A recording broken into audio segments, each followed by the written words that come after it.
cooking vlog ngayon. Kaya, magluluto tayo ng chicken and pork adobo. Combination ng chicken pork adobo. Yan. Una, ilalaga muna natin itong ating pork para dyan na tayo kukuha ng ating sariling mantika. Sariling mantika niya yung panggigisa natin mamaya. Okay, tatakpan natin para pag natuyuan na siya, saka natin siya igigisa.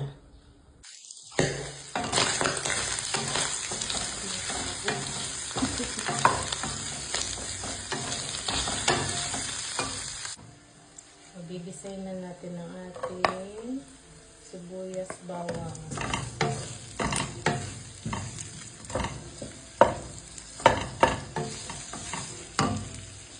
Maglalagay din pala tayo ng ating kamatis para medyo may sweet yung lasa ng ating sauce mamaya.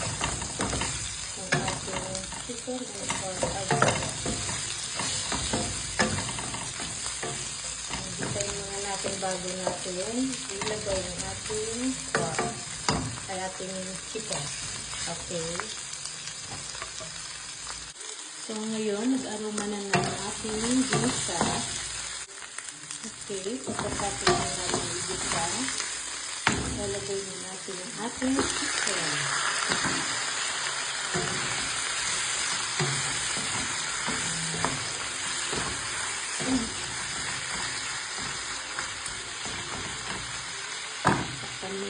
Ngayon, ilalagay na natin ang ating paminta at saka langay.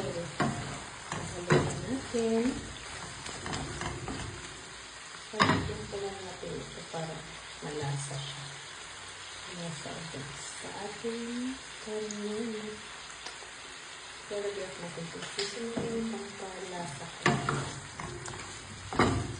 Bago natin ilagay ang ating toyo, suka. Haluin natin ang ating suka. And then, toyo. Ayan. Antayin lang natin na mag-wait lang tayo bago natin haluin siguro mga 2 minutes.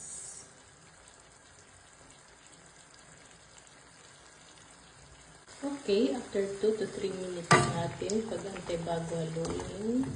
Kasi may hilaw ang suka, ito ginalo natin agad.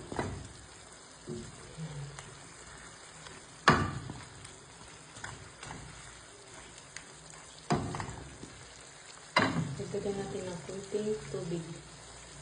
Mga half cup lang yan. Kasi minsan, nagtutubig na yung manok.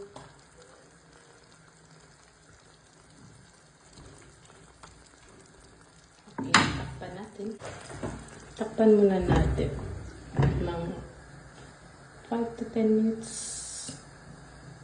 para ma-absorb niya lang ang ating pampalasa.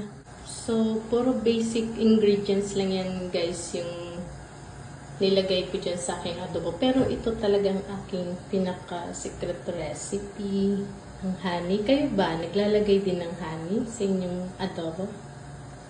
Pwede naman guys, kahit wala kayong honey, kunting asukal lang.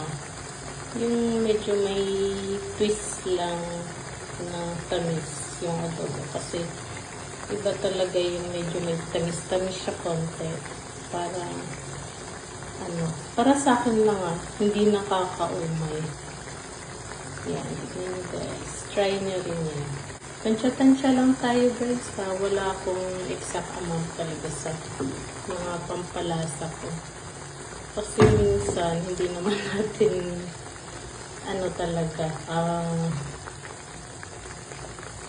hindi naman tayo aware kung ilang kilo ba yung lulutuin natin. For example, sa akin, bumibili kasi kami ng karne sa palengke and then kukuha lang ako ng ilang part lang ng manok, baboy, na pang adobo ko.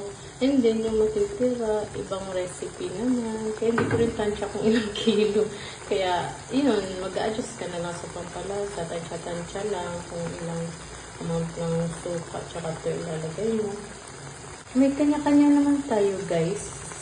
Diskarte sa pagluluto. Pero itong sa akin, sariling recipe ko to. Kaya, huwag nyo naman ako i-bash kung sarili kayo. And then, diskarte sa pagluluto. Kanya-kanya lang naman diskarte yan. Basta mairaos lang natin ng ulam natin sa araw-araw. Kung ano lang naman yung available na gulay, karne.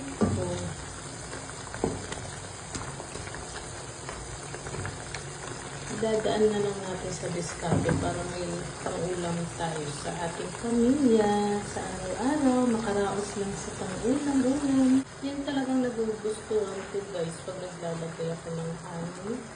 Kasi yung honey, nag-glaze talaga siya sa sauce. Pag natutuyuan siya, nag-glaze talaga siya. Ang ganda ng texture ng sauce. Tsaka lang yung guys, masarap talaga siya. Yung may something twist talaga sa lasa niya. Try nyo. Next na luto ng adobo.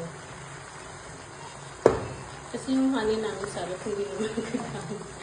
Kaya naisipan ko ilagay na lang sa adobo para naman na-consume siya. Sayang din eh. So na guys, luto na ang ating chicken adobo.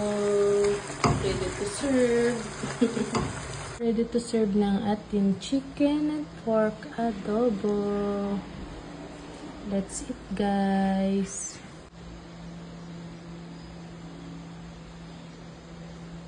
Look the sauce. Thank you for watching.